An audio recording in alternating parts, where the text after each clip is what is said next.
What's up, guys? Welcome to Promotech. Thanks for tuning in. Something subtle just shifted with the iPhone 18 Pro, and it quietly changes how you should think about upgrading this year. Not because of one big feature, but because Apple is stacking smaller, strategic moves that together reshape performance, connectivity, and control in ways most people won't notice until they actually use it. Let's dive right into the video because on the surface, this phone looks familiar. Same footprint, same triple camera layout, same overall identity. Side by side with the previous Pro, most people wouldn't clock the difference. But then you look closer, and that dynamic island shrink. It's not just cosmetic. Apple is slowly removing visual friction without committing to a risky, full redesign. Moving just one Face ID component under the display sounds like a compromise, but it's actually Apple pacing itself.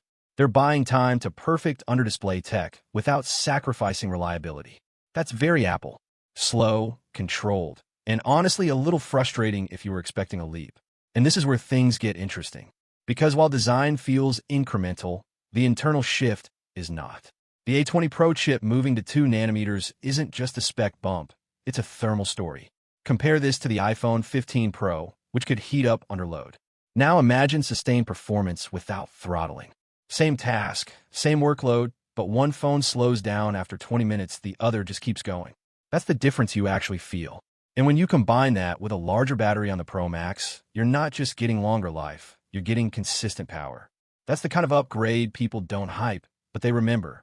Now here's where Apple quietly catches up and maybe even leapfrogs. Variable aperture. Android phones have had this, sure, but Apple waited. And that tells you something. They weren't just adding it, they were integrating it into their computational pipeline. So instead of fake blur versus real blur, now you're blending both worlds. Hardware control plus software refinement. It's the difference between a photo that looks good and one that feels real. And yeah, sensors are still small, but paired with this new silicon, the gap starts closing faster than expected. Quick pause here because if you're into this level of breakdown, this is exactly what I try to do with Wallverse. It's not just surface-level tech hype, it's about understanding what actually matters long-term. Most people just look at specs, but the real story is always underneath. Now let's talk about the feature nobody is talking about enough. Connectivity. Apple moving deeper into satellite isn't just an upgrade, it's a shift in philosophy. With the new modem and partnerships involving companies like Amazon and Globalstar, this isn't just emergency SOS anymore. This is actual connectivity. Compare that to today's phones. No signal means you're offline. Period. But with this, you're still connected. Slower, sure, but connected. That changes how reliable a phone feels. It turns dead zones into usable space.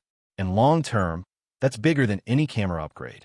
Then Apple does something very Apple again. They simplify. Removing touch gestures from the camera button sounds like a downgrade, until you realize how many accidental triggers people had. Less flashy, more intentional. Same with LTPO plus displays. No one will notice it working, but everyone benefits from the battery savings. These are invisible upgrades, and Apple is stacking a lot of them here. And here's the part most people won't like. No black color again. 2 years now. That's not a coincidence. That's direction. Apple is redefining what Pro looks like, whether people agree or not. It's branding through absence. Now real talk.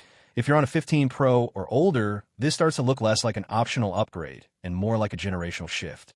Not because of one killer feature, but because everything is quietly getting better at the same time. Performance, battery, camera control, connectivity, all moving forward together. Also, quick note, over 70% of you watching aren't subscribed. If you're into breakdowns that actually help you make smarter decisions, not just hype cycles, then you already know you're part of this community whether you hit subscribe or not. And this is where it gets uncomfortable.